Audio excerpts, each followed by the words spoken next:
talk to me about, I mean, you guys are always on the road. The record came out 4 months ago. Do you guys ever, do you have homes? Like, do you, Yeah, I mean, are you ever home? Are you George Clooney and up in the air? Well, it's strange because, you know, we'll tour for 4 or 5 straight months and then come home and do nothing for 3 months.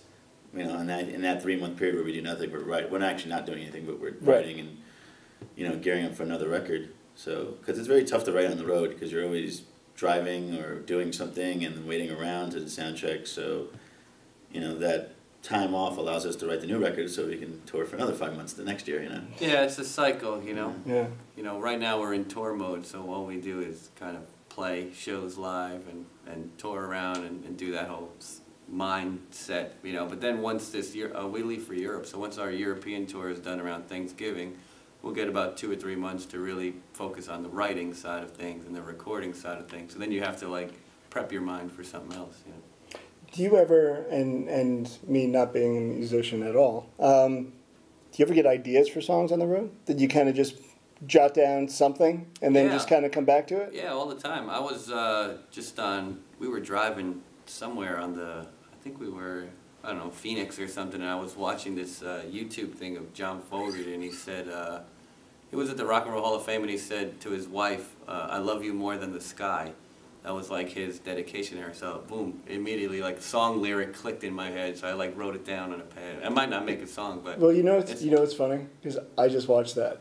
Oh, did you? Last week because it showed up on my Facebook feed. Because his new book came out. Because his book came out. Yeah. And I watched it because there was supposedly a lot of friction on the stage at that time. That's what that. So we watched the same clip. Yeah. When he said "I love you more," it clicked in my head like a song lyric. So I like wrote it down. And then he's like, "Fuck you guys," and he walked. Now I gotta be careful.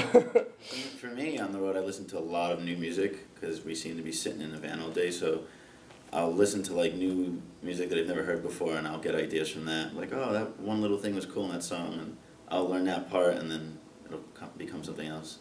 I mean, who are some of the? I mean, I can only imagine. I mean, I have a 20-minute commute to work, and sometimes that feels like forever. But like on the road, I mean, what's the mixtape like? It's probably all over the place, right?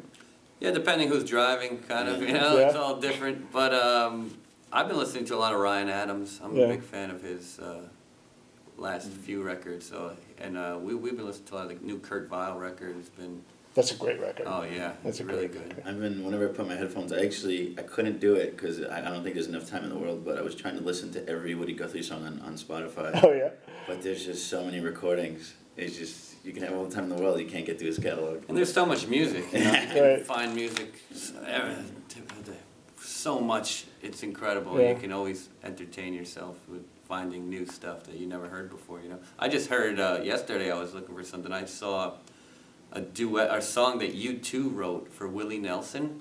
Oh yeah. It's incredible. It was really good. I can't remember the name of it right now, but I was listening to it yesterday. I was like, bam, new song. That's really good. One of my favorite U2 songs is the one they did for Johnny Cash. It's on. I think it's the last song on Zooropa. It's the Wanderer.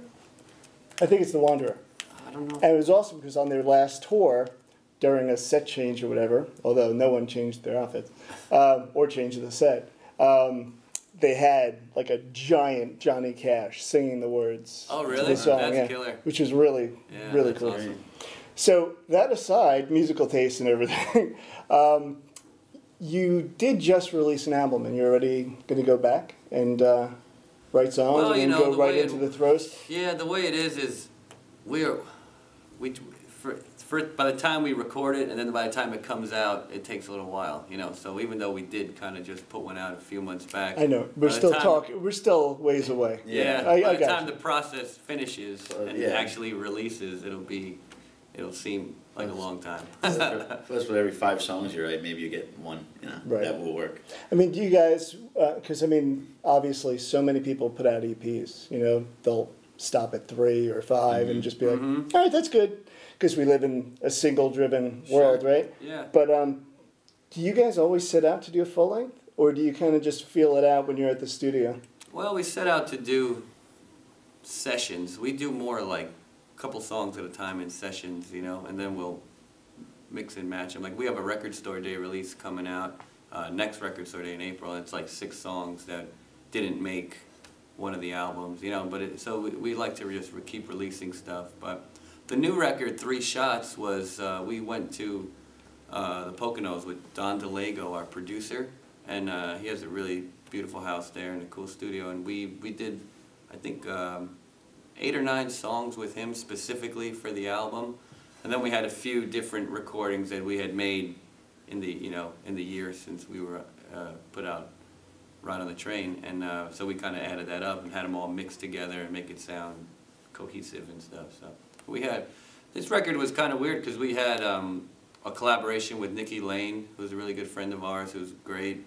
So that was like its own project. And then we had a collaboration we did with the Bo Diddley estate, where we finished a song that Bo Diddley had been working on before he passed away. That's not cool at all. Yeah, no, it was incredible. Yeah. But that was like its own session too, right, you know what I mean? It right. wasn't like meant to be on the album, but it made the album. So. Yeah. That was the first time you underdubbed. Usually you're overdubbing. Right. We had to play underneath That's them. crazy. Yeah. Which is crazy because, like, you know, he didn't really, I don't think he was intending it. It was just a demo for him, so Yeah. it wasn't like all in perfect time. So we had to like go with the flow of it. Oh, that's cool. Yeah, it was pretty sweet. I just want to jump back to your tour with Counting Crows and Citizen Cope and avoid their hair altogether, because I mean it's wonderful, and Adam Duritz' hair in all its glory has been covered since the 90s, but it has to be said.